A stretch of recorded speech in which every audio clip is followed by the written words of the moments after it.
Yo, yo. Okay. All right. How are you doing this evening, man? I was supposed to have my new setup more together, but hey, it's been a busy couple of days. I've been doing some things I have not been posting about on the book or any other platform for that matter. But hey, you know what? Maybe as time progresses, we'll we'll talk. We'll talk in depth, and we'll talk in depth, and we'll talk more about my life missions and life plans. But now you know what time it is. Rap nerd bag activated, music bag activated. Talking Tyler, the creator's Chromacopia album. Sorry, Chromacopia album. But first, a man made in the 1980s. You see it. You see it. It's my show. It's not the Tom Green show, but it is my show. And it is my favorite show. You know what I'm saying? So make sure you check it out. Myself along with Wang Dang Doodle. Please say the damn doodle, okay? I don't know what episode is on deck this week, but man, hey, look, check out the old ones. Check out the favorite childhood athletes. Check out Who Killed the Black sitcom. Check out the 80s and 90s baddies episodes. Because hey, I believe it's world-class content, and it's available for you at any time and anywhere that you listen to podcasts or watch them. Watch them, meaning YouTube. So on Friday, the audio goes live. And then on Saturday, the video goes live. So you make sure you check that out. Yeah, buddy. Yeah, buddy. So let's talk, man. Tyler, Chromacopia. Hey, you know what? I want to start with this. It's 2013, right? 2013. Everybody in 2013 was telling me how J. Cole's Born Sinner was a classic. People were telling me how much they hated the Yeezus album. I think Wale's The Gifted dropped in, and a lot of these dropped on the same weekend because I think Static Selector, Mac Miller, rest in peace, watching movies with the sound off. And there was another album I bought.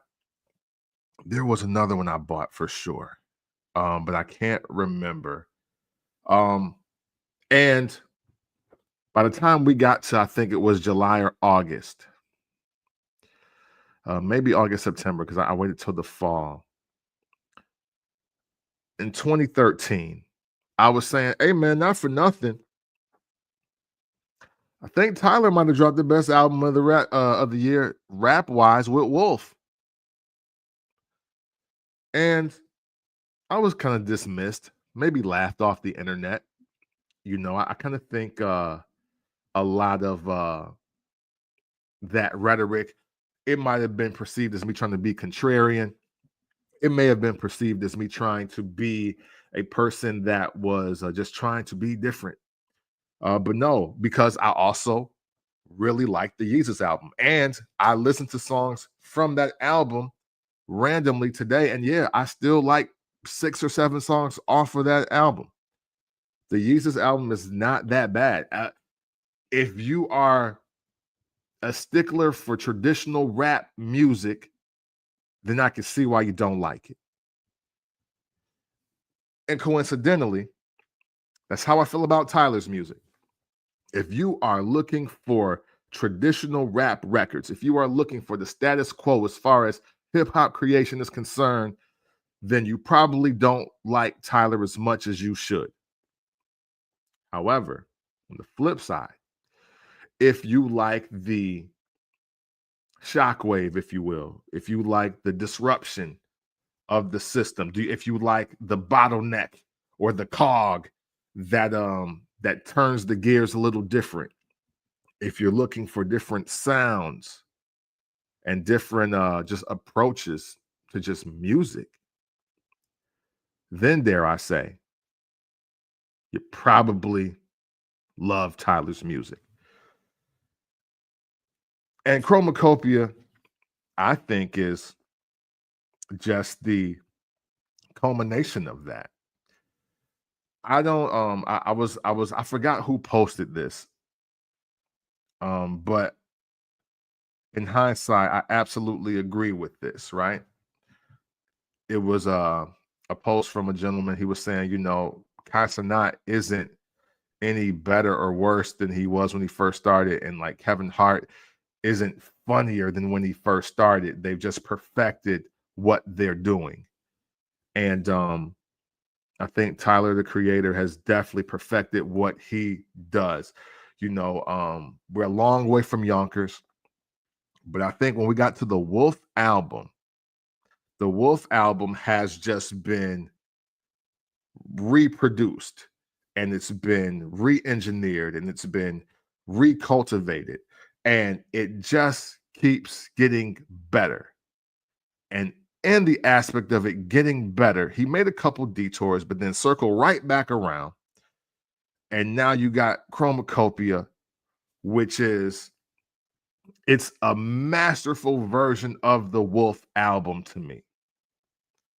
And I do mean that positively. I do mean that affectionately. I think that in an era where one band, one sound is how everybody got on, it is great to hear and see somebody perfecting their sound, and what that means to their whole situation, and to their whole brand work, and to their whole catalog. And Tyler doesn't disappoint. There's a lot positive to say about Tyler, but let me start before I deep dive into the album somewhat. I want to tell y'all about what I'm still angry at hip hop for. I'm still angry at hip hop because when Tyler beat DJ Khaled for the #1 album, hip hop didn't really come to his defense. We let some Middle Eastern guy with no rhythm call Tyler a weirdo and position himself as like the street dude, and that's why we should like his music more than Khaled's. At the time, I was like, yo, who is this overweight Middle Eastern person to tell some black kid from California that he's not hip hop or he's a weirdo? Like, bro, that didn't set right with me. I did not like that at all. And I was happy for the W for Tyler, but I really felt like, man, that was a time for hip hop to really say something. We should be saluting the individuals in hip hop, the people that are not just, you know, going through the motions or using it as a hustle or launch pad. Just because you don't understand the music, or you don't like or appreciate the music or the branding, or you think he jokes too much, or whatever you think about Tyler, we as hip hop though should be defending him when somebody that don't look like him, don't create at his capacity, and is trying to paint a negative light of him, anybody of another color or race or origin or whatever, we should be standing up for that. I'm sorry, I'm going to forever feel that way. And that's not to say that hip hop is not all inclusive, but I just didn't like the fact that the young man that is creating and is a student of Pharrell, and and the Neptune sound, and a real student of just music and artistry, of like Missy Elliott, like Tyler's in that other eclectic vein, and we just let this random, not random, but we let this dude just say whatever, and we didn't really stand up for Tyler. I didn't like that. But you know what? But since that moment, though, I must say that the media and the PR have been doing a really good job of giving Tyler his flowers, as well as propping him up in a more positive light. And I think that's sincerely important. because with with Flower Boy and Call Me If You Get Lost and all the other albums, they got their critical acclaim, but he's also won awards. He's got a chance to perform at different places, and we still don't quite get it.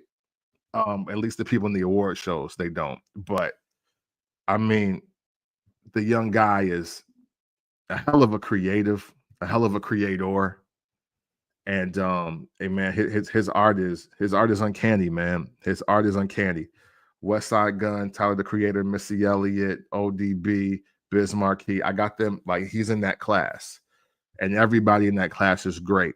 They're great at what they do, the way they do it. But CHROMAKOPIA, though, if you didn't listen to Call Me If You Get Lost, or if you haven't really been on Tyler since Yonkers, or maybe since Wolf, be clear, Tyler can really rap. Tyler can really, really rap, and he raps at a high level. I am not here to tell you that he's in my top 5 or 10, but I am here to tell you that I absolutely respect his pen and I respect his lyrical ability. And I think it was a really great display of that on this CHROMAKOPIA album. You're gonna be hard pressed to find a lot of young artists, and when I say young, I mean 30 and younger, who truly care about lyricism. It ain't that they don't exist, because there is a great handful of them that really do exist, and they out here and they put in the work and they get busy, and hopefully I will have time to cover them on these Tuesdays. I could only do one album this week because time. All right, so this was the one album I definitely gave enough listens to. But I say that to say Tyler is, dare I say, an underrated storyteller of his time. And I think we got to start doing his time or their time or this era, because we don't want to get too wrapped up in comparing all the eras, and then now all of a sudden somebody got to be number 13 on your top 10. You know what I mean? Like, we don't need to do all that. If you feel that you are out the age demo, if the music is not for you, then just look at him against the field. And not for nothing, Tyler is in the class with your Kendrick Lamar, your Drake, your Wale, Big Sean, Crit, Action Bronson, Schoolboy Q, J Rock, Ab Soul, KC Veggies, Vince Staples. He's in that class with all of those guys. All those guys came out last decade. The bulk of their discographies are in the 2010s, so they're all of the same era. And dare I say, you'd be hard pressed to find 10 artists that are better than Tyler the Creator from that era. Discography included, skills included, production included. Like, I've been seeing the conversation that some people feel that Tyler is doing the music that J. Cole thinks he's doing. Not here to touch that, but they are both producer rappers. But I will say I do find Tyler's albums more entertaining, just song for song, spot for spot, album for album. I just find Tyler's albums more entertaining. I find Tyler's albums more entertaining than a lot of guys and girls that are out there today. So we're not just solely picking on Cole. So with that said, man, hey, look, underrated storytelling. Take your mask off. Hey Jane. Like, those are really great storytelling records. And definitely two of my favorite joints on the album. I also think that even as he kind of like plants seeds, right? Whether he's talking about, his sexuality or just the sexuality of others, and just other things going on in the world that I guess are just unconventional rap topics to speak about in this manner, because it's very LGBTQA plus friendly, which I don't think that's wrong. I mean, not for nothing, like Macklemore kind of broke down the door for that kind of content to at least be received by a mass audience. But now you got the black rappers doing it, and I mean, we're not embracing it as much as we probably should. But this is still hip hop. We still know where the origin is, so I get it. Um, but yo, like I killed you. Um, Another dope record. Uh, and I do want to say this real quick because I'm gonna like I was trying to highlight the storytelling records off the rip, right? But the perfection of sound, right?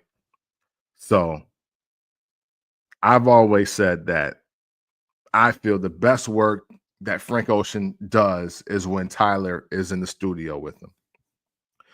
And what I do love about this project, and what I've loved about the last 2 or 3 projects, though, if I'm keeping it real, so from Igor to Flower Boy to Call Me If You Get Lost, all of them. What I've loved about this is that even though Tyler and Frank Ocean do not create together anymore, he does find somebody to take the Tyler lane.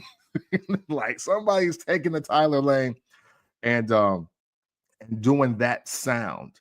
Like he was using Brent Faiyaz for a couple albums, and it's like this. It's not off key, I guess, but it's like this flat tone of singing, but it really resonates with the production really well. I wish. I mean, I don't know. Is it B flat? I don't know off the top, man, but I do love how he puts it together. And on this album, the CHROMAKOPIA album, he has Tizo Touchdown doing it. Daniel Caesar is doing it. Hey, great to see Daniel Caesar back, right? I guess depending on how you feel about white women. No, yeah, I don't know. But and then Lola Young, they do a really great job of that sound. And that's the point I was trying to make. But of course, people just looking at me like, oh, you just hating on Frank Ocean. It's like, well, no, but there's some suspense and there is just a dope sound that Tyler is orchestrating here. And I'm glad that many other people don't try to do it. Now, granted, off-key R&B and off-key toxic R&B was a thing, but it's kind of phasing out as some real singers are stepping up to the forefront. And I love and appreciate that. But this sound right here, it only sounds good on Tyler albums. It doesn't sound great anywhere else. The only person you can kind of give a pass to is Brent Faiyaz. But I do think overall Brent Faiyaz is dope, and Brent Faiyaz is becoming a greater singer too as well. If you listen to him from the joint, oh man, with homie, she see money all around me. I look like I'm the man. That from that song to like now, he's a way more powerful vocalist now. But I digress because we're talking Tyler's CHROMAKOPIA, and I love that like just that flat but on key sound. It meshes really well with the production, and he's definitely doing the plug and play here. Because one of my favorites, no, my favorite song on this project is "Darling I" with Tizo Touchdown. And I'm not too familiar with Tizo Touchdown outside of features. I ain't gonna front. I was on some hater stuff. I saw his name was Tizo Touchdown. Didn't want to hear it, but I must admit he owns some joints that I super mess with. I'm gonna have to give his EP or project, whatever he has, a listen. And to give more insight on homie. But I think they smoked the joint that he's on. Daniel Caesar, I think, is an incredible vocalist. Hey, what up, Wang? I think Daniel Caesar is an incredible vocalist, and it's good to see him back working. And hey, I think in the in light of everything, if Daniel Caesar got some slaps, let's listen to his slaps. I know he came way too hard for was it Yes Jules, like on the internet? But we got to give him another shot. Like he actually is smooth with the vocals.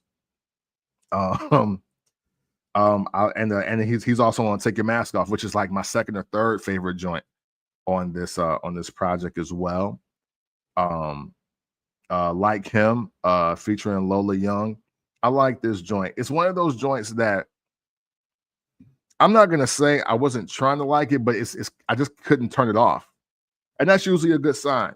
What a sign of good music or a good song is like if you don't know if you feel it or not, but you're not compelled to hit skip, that means you're gonna shut up, sit down and let it breathe. And that's what I did. And now I don't skip it on the album at all. Um, Balloon with Doshi. Doshi again. Hey, look, I think I just did a review on Doshi's album last week. Doshi hard, man. Doshi's hard. She's had a really great year. I know it doesn't really translate into her being plastered everywhere, like as far as like mainstream media and all that, but she's dope. She's gorgeous. She gets busy on the mic. Like, give Doshi a listen if you haven't, man, because she smokes this. Her and Tyler smoke Balloon on this album. And I'll say, I mean, obviously, again, like Judge Judy, I Killed You, Hey Jane, Ratata. I love that joint. It's a lot of joints on here, man, that are definitely worth your time and your attention and your ears. I've been skipping over it because I like to start with Love.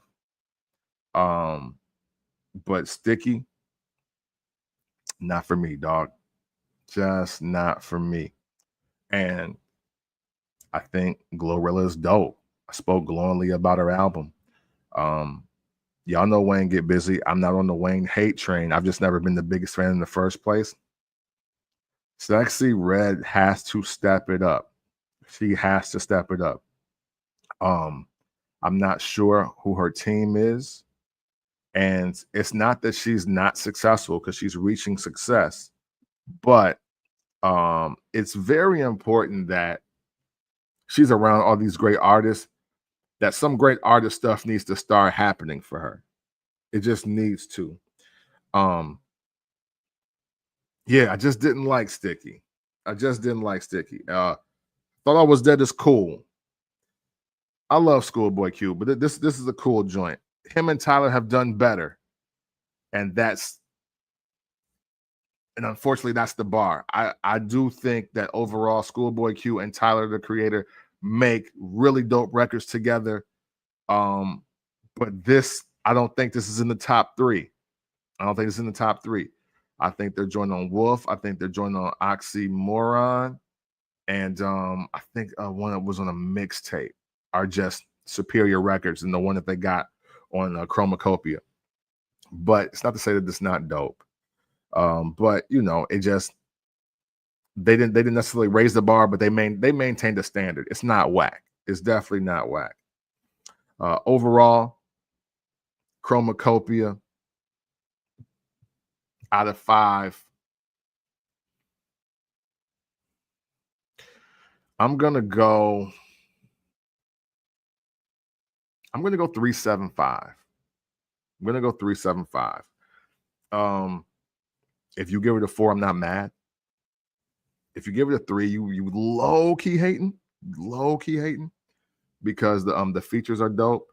I want to say, man, Tyler is definitely a great artist. He's probably one of the more important artists of his time. When we look back, like when the people that grew up with him, because I was an adult when he came out, but the people that grew up with him, they're gonna look back at his body of work, and he's gonna be revered in the proper way. He should, like, even though I'm not about oh no, Igor was a dope album, Tina. That was a really dope album. Um, where was I at on that? Yes, for his time. So, like, again, for the people that grew up with him. So if you're like 25 to 30 now, or maybe you're the same age as Tyler, when you guys hit 45, 50, you should look back on the 2010s. You should look back on Tyler's career and be like, damn, you know what?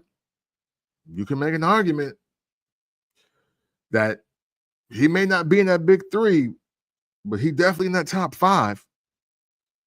And the catalog will speak to it. You know, he may not have the biggest hits.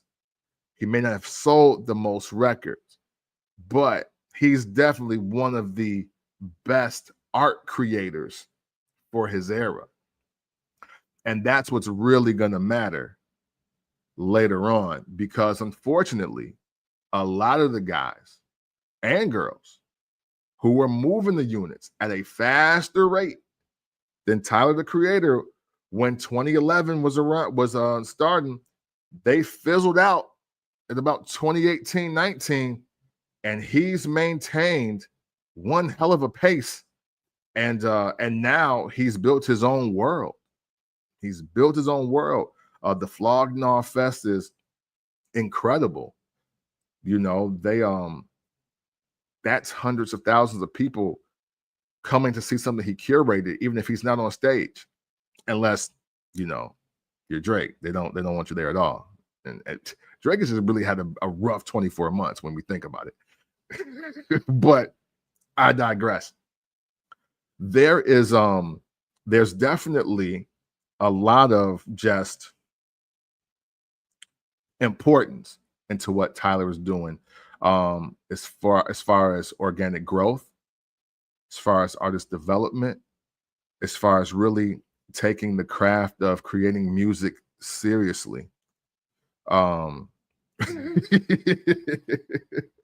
Just in case y'all was wondering about Drake, you know what I'm saying? That's the word. That's the word. Hey, Tina know it. Tina know it. Yo, what up? What up? What up, South Toaster?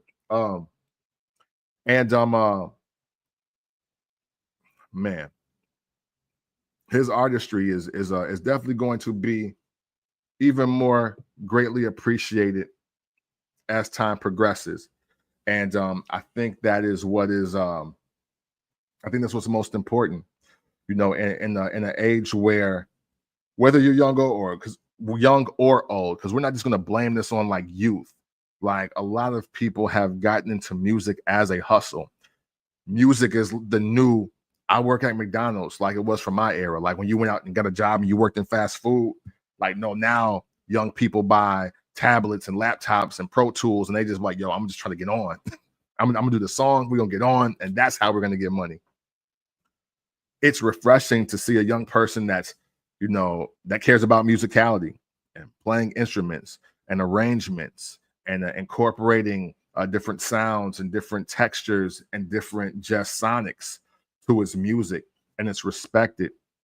That's super important. I don't think people understand how important that is. We need to salute our musicians. We need to salute our artists. It can't just be about all the vanity stuff forever. It can't just be about how much money you got, how many people you shot, if your man's really living his raps and he killing people or whatever it is. Like, that does have to be put to the back burner if we really want music to stay at the forefront.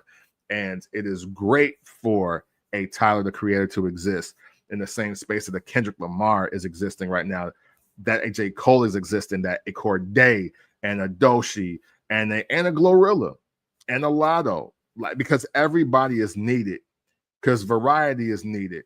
And I think all of the people I just named sound very different, and that's what we need to get back to. Enough of 11 artists sounding exactly the same, using the exact same elements, the exact same 808s, the exact same level of auto-tune. We really need to start supporting our artists. That is why I am doing these music reviews, because if I hear something that's dope and it's creative, and I think people should hear it, I want to talk about it, and I want to talk positively about it, because hopefully people will say, hey, somebody really listening to music out here. So I'm going to keep creating music. I'm not going to follow the waves. I'm not going to hop on trends. I'm not going to do all this stupid sucker stuff in an effort to be seen and heard. I'm going to really care about being an artist. So I encourage all of you out there, whether you want to create music or just support music, make sure you support or create from an individualistic standpoint. Stop jumping on the wave, just saying something is hot just because it's trending. Stop saying the sound is dope when you know damn well you don't mess with it. Like you know this sounds trash to you. Listen to something that you actually like, man. Support what you love instead of bashing what you hate. So we don't make much time for anything else as far as negativity on the music tip as well. Yeah, 3.75 out of 5. Tyler, the creator, CHROMAKOPIA. Hey, look, I'm still playing Call Me If You Get Lost, the drama version, man. I love that project. Flower Boy was dope. Igor was dope. I told you I've been avidly listening since Wolf. And again, it's just great to see the growth of Tyler as a storyteller, as a producer, as an arranger, as a complete artist.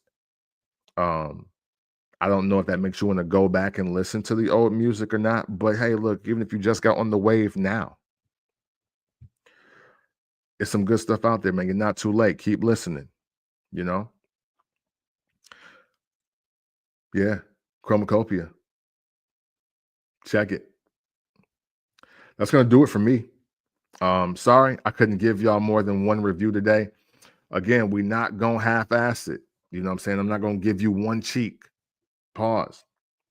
I am listening to albums and I'm listening to them beyond the first day of release or the first weekend. I'm giving at least 3 thorough listens. And then I'm going to sit here and talk about them. That's the way I want to do these reviews because I think that's a respect to the artist. They don't make music for us to listen to it for 7 days and then discard it. They make it so we can sit with it and live with it and then see what happens. Yo, Take Your Mask Off is like my second favorite joint on the album. It's in my top 3. It's in my top 3 for sure. My absolute favorite though is Darling I. I love that. I love that joint. But yes, CHROMAKOPIA, Take Your Mask Off. He rapping his ass off. He's telling a lot of great stories. He told like what 3 stories in one on that joint. I like that. That was really dope. But yes, I hate to tease projects. I mean that I'm listening to, but there's some in the fire that I got. I might even get a country rock album in the mix for y'all, man. You know, we're gonna do some hip hop. We're gonna do some more R&B. I will say, spoiler alert, Jaguar 2 Deluxe is coming because I haven't really listened to the Deluxe piece. I was still on the first half of it because I love the first part of the album that came out earlier this year. Because of Victoria Monet, definitely one of my favorite female R&B acts out right now. And that Jaguar 2 is hard, man. So I need to dig deeper into that Deluxe before I talk about it. Hey, and you know what? And not for nothing, I gave I'm on my second listen of that new Big X The Plug album. So hey, you know what? Maybe we got those going, man. Them and we might sneak we might sneak a country rock album in there. I ain't gonna give it away yet. But man, oh, I see the numbers going up, man. I feel like I should stay longer, but man, I don't know what else to say about this album other than this dope and go get it. But I appreciate y'all tuning in when you're tuned in. Always open for conversation on the music. Tuesdays we do the reviews. They go live. We go live. I'm more comfortable doing the reviews live versus producing some video for y'all and throwing it up there because I like the interaction of the people. Like Miss Tina Mina, she been holding it down in the thread today, and we appreciate that. Yes, I do like that joint. I do like it. I'll say this though. I love the combination of Tyler, the creator, and Schoolboy Q. However, I do think they got better joints than that together. It's a dope record, but it ain't in that top 3 for me of the joints that they've done, because I think they've done 4 or 5. I can't think. But but yes, I do. I thought I was dead is definitely a dope a dope record. Oh man. So yes. Hey, until next time, y'all. Thank you sincerely for tuning in to this album review of Tyler the Creator's Chromacopia. More reviews coming next week. I'm gonna try to set an appointment time for these, but sometimes, man, you just gotta get them done when you can. But definitely count on them on Tuesdays for sure. Made in the 1980s, the podcast. Make sure you check it out. And just know that always and consensually, it's love.